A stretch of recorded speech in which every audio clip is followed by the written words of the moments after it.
एक किसान की समझदार बेटी। किसान अपनी बेटी के साथ एक छोटी सी झोपड़ी में रहता था। उसके पास खेती करने के लिए इतनी कम ज़मीन थी कि उसकी फसल को बेचकर उसे बिल्कुल थोड़े से रुपए मिलते थे। उन रुपए से वे लोग ठीक से खाना भी नहीं खा पाते थे। वो राजा के पास अपनी समस्या लेकर गया। वहाँ का राजा दयालु था। राजा ने किसान को अपनी ज़मीन में से कुछ ज़मीन दे दी खेती करने के लिए। राजा ने कहा, ये ज़मीन तो हमारी है, लेकिन उस पर उगने वाली फसल तुम्हारी होगी।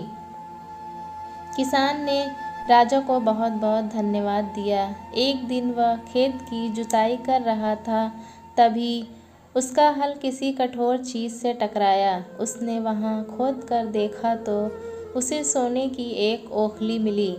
किसान ईमानदार था। उसने अपनी बेटी से कहा, हमें यह ओखली राजा के खेत से मिली है। जिसकी ज़मीन है उसी की यह ओखली भी है। हमको इसे राजा को लौटा देना चाहिए। किसान की बेटी बोली, नहीं पिताजी, आप ऐसा मत कीजिए। आपको सिर्फ ओखली मिली है। यदि राजा ने आपसे इसकी सोने की मूसल भी मांगी तो आप क्या करेंगे? आप इस ओखली को अपने ही पास रखिए। लेकिन किसान को यह बात ठीक नहीं लगी। वह बोला, जो चीज़ हमें मिली ही नहीं, वह मांगने का राजा को कोई अधिकार नहीं है। वह राजा के पास ओखली लेकर पहुंचा, लेकिन दरबार में ठीक वैसा ही हुआ जैसा कि किसान की बेटी ने सोचा था। राजा ने सोचा कि किसान ने लालचवश मूसल अपने पास रख ली है। किसान बेचारा सोने की मूसल कहाँ से लाकर देता।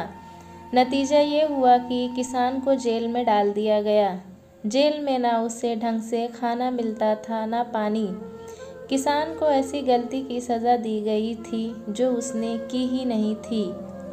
वह खाए पिए बिना निढाल हो गया। वह बहुत रोता और कहता, काश मैंने अपनी बेटी की बात मानी होती। राजा ने उसकी यह बात सुन ली। राजा ने किसान से पूछा तो किसान ने राजा को पूरी बात बताई। राजा को अपनी गलती का एहसास हुआ। किसान को तुरंत छोड़ दिया गया। किसान की बेटी को राजा ने दरबार में बुलाया। उससे बातें करने के बाद राजा को पता चल गया कि वह कितनी बुद्धिमान है। किसान की बेटी को राज्य के खजाने का मंत्री बना दिया गया। राजा ने किसान को रहने के लिए घर और सभी सुख सुविधाएं दी।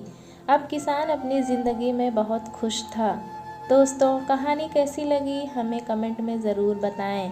चैनल पे नए हैं तो एक लाइक और सब्सक्राइब करना ना भूलें।